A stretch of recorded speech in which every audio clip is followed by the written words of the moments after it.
Tell me if you can relate to this. You start learning a language and the first couple days are amazing. You spend like 3, 4, 5 hours studying the language, feeling super excited and motivated, but then it never lasts. And you know that language learning requires consistency, that it's gonna take some time for you to reach your goals. And when you first start out learning a language, you feel really confident in your ability to stay consistent, but it never actually works. If that sounds like you, you're in the right place because same. And fortunately for you, I have learned how to fix that, so that's what I'm gonna talk about in this video. So, you can't stay motivated to learn a language. Why? Because I'm a big believer in understanding the why of the thing so that you can actually fix the root of the problem and not just put a band-aid on top and, hope for the best. So let's dissect the experience of learning a language for like hours, days at a time, and then it's done. It's gone, and you feel like crap. So when you first start learning a language, it's really exciting, right? You feel so motivated and so fantastic, and it's really gonna work this time. Not only do you feel fantastic doing it, but you're also learning things really quickly. It's really easy to learn new things. It's really easy to feel like you're accomplishing something. There's a lot of tiny short wins. This is the Duolingo effect, where Duolingo makes you feel fantastic for every single little thing that you do. Whether or not it's actually beneficial or a true sign of progress, it makes you feel really good about yourself. The expectations are so low. All you have to do is go through one little quiz or exercise or whatever, and you can maintain your daily streak. And hey, there's all these people out there on the internet who have learned a language in a week or a month or whatever it is, so you obviously can too. Especially if you've already bought their course, which the implication is that if you buy their course, then you can learn a language as quickly as they did. And things are going really great, all of a sudden you hit a wall. Even though you know that in order to be successful in your language learning, you have to be consistent, you lose that motivation to be consistent. And then when you lose that motivation to be consistent, you can't be consistent anymore. And so then you get all of these feelings of guilt and dread and like you're not good enough and you're lazy, you're not disciplined enough, you're procrastinating too much. When just a couple of days ago, you had all of this energy and motivation to spend hours and hours studying, but now even just 5 minutes seems exhausting, seems worthless because all of a sudden it doesn't really feel like you're learning anything anymore. Maybe you've leveled up to the point where if you spend 20 minutes learning, it doesn't actually feel like you learned anything new anymore. Like, when you first started, you can learn 10 new words in 10 minutes and wow, look at you, you're doing so well. But all of a sudden, it's not that crystal clear anymore. And therein lies a problem where we have these expectations of what language learning should be, but then language learning changes or our motivation changes, and all of a sudden we lose the motivation to learn a language because it feels like we hit a wall. We can't pass that wall and there's something wrong with you. So what is the actual problem? The actual problem is that we are expecting our motivation to carry us through our language learning every step of the way.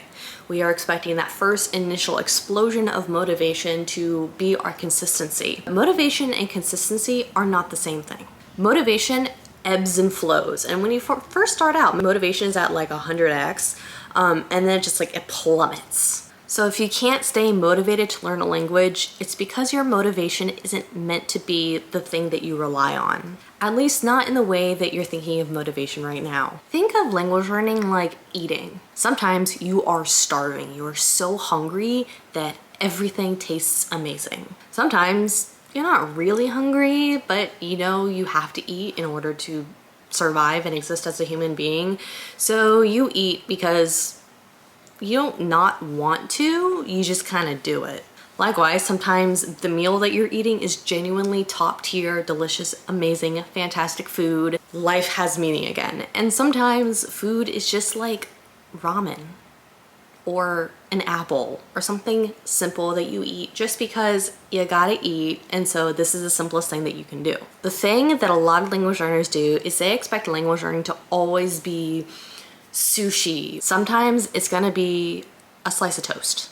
Sometimes it's gonna be a handful of grapes. That doesn't mean that it's not something that you enjoy. It just means that it's not as fantastic all the time as the first meal you ever ate, the first time you ever tried ice cream. Because you don't always want ice cream, you don't always need ice cream. Do you get what I mean? You can't expect it to be gold stars, like 5 gold stars every single time. Sometimes just, it's there. It's fine. I'm not turned off from it, but it's not fantastic either. It's just kind of part of life right now. Basically, language learning does not have to be that dramatic. In fact, it shouldn't be that dramatic. And there are tangible ways to do this. So for example, think about what effective studying means to you. Because I know in the past, I used to say that I was going to do whatever activity I was going to do to learn a language every single day for 15 minutes, 30 minutes, whatever it was. And when I skipped a day because life, I would say, it's okay, I can miss today. I'll just double up tomorrow. And I'll just take the studying that I was going to do today and I'll double up tomorrow. But then when I skipped the next day, that meant I had to do 3 study sessions the day after. And so I really quickly got overwhelmed, really guilty, felt really bad about myself because I was essentially punishing myself for not studying that day. Now, does skipping a day mean I did something wrong? No. Did skipping a day mean that I was going to learn a language slower?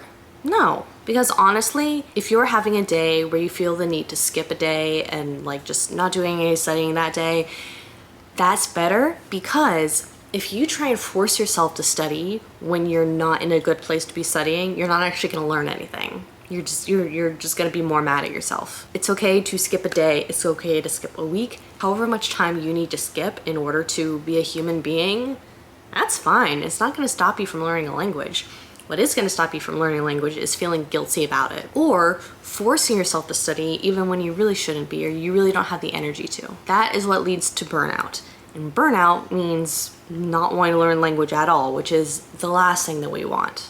The next tip I have for you is to commit to learning a language, not committing to a specific app or strategy. Here's another mistake that I would make is I would find a new app or new strategy or new expectation and commit to that. But I would do that before thinking about if it was actually beneficial to my own language learning. So for example, when I was trying to improve my conversational skills in Spanish, I would start with baseline. If you're not familiar with baseline, I have a link below in my description to tell you what it is. It's pretty cool if that works for your brain. It doesn't work for my brain, evidently.